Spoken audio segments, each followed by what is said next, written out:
anatomical position. We're always starting at the thumb side. So remember, this is your radius, this is your ulna. So we have 4 carpal bones in the proximal row, 4 carpal bones in the distal row. On here it kind of looks a little jumbled. So remember, you have your scaphoid, your lunate, your triquetral bone, and your pisiform. Remember, your pisiform lies anteriorly on your triquetral bone.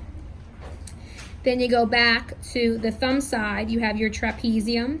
Remember, your trapezium is what articulates with your thumb.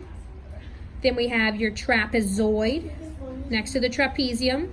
Then we have your capitate. Remember, your capitate is the largest carpal bone. And then we have your hamate. And remember, your hamate has this little projection on it. That's called the hamulus. Okay, you can keep going. Now, while we have the hand, anatomical position, left hand, you have the metacarpal, your first metacarpal, second metacarpal, third metacarpal, fourth metacarpal, fifth metacarpal. Then remember, your thumb only has 2 phalanges, a proximal and a distal. All the other fingers have a proximal, a middle, and a distal. Proximal, middle, distal, proximal, middle, distal, proximal, middle, distal. So you have 14 phalanges total, 2 on the thumb. Now we're going back to joints. The joint spaces between each of these carpal bones is intercarpal joints. It's just the joints between each of the carpal bones. Then the joints between your carpal bones and your metacarpal is your it's your carpo-metacarpal joint. So the joint between your carpal bones and your metacarpals is your carpo-metacarpal joints. And remember, for your metacarpals and your phalanges, it's base, body, head, base, body, head, base, body, head, base, body, head. So the head of your metacarpals is what makes up your knuckles. Okay, so your knuckles are actually the heads of your metacarpal bones.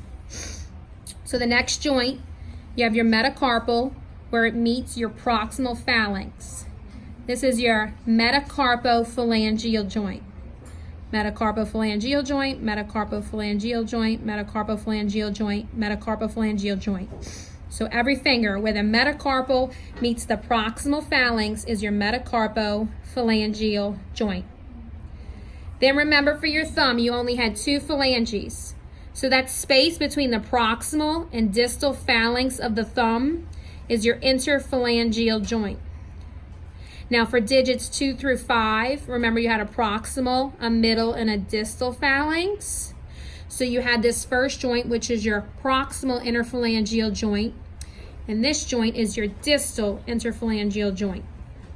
So for your thumb, there's only one interphalangeal joint. For your fingers, there's a proximal interphalangeal joint and a distal interphalangeal joint. So if I ask you the base of the metacarpal, no, scratch that. If I ask you if the head of the metacarpal articulates with the base of the proximal phalanx, what does that make up? It makes up your metacarpophalangeal joint. Now if I ask you what the head of the proximal phalanx and the base of the middle phalanx make up on this digit, you're going to say it makes up the proximal interphalangeal joint. But the head of the middle phalanx and the base of the distal phalanx makes up your distal interphalangeal joint. So that's the same for fingers 2 through 5. And for your thumb, there's no proximal, there's no distal interphalangeal joint. There's only one interphalangeal joint. That's the joint between your proximal and distal phalanx.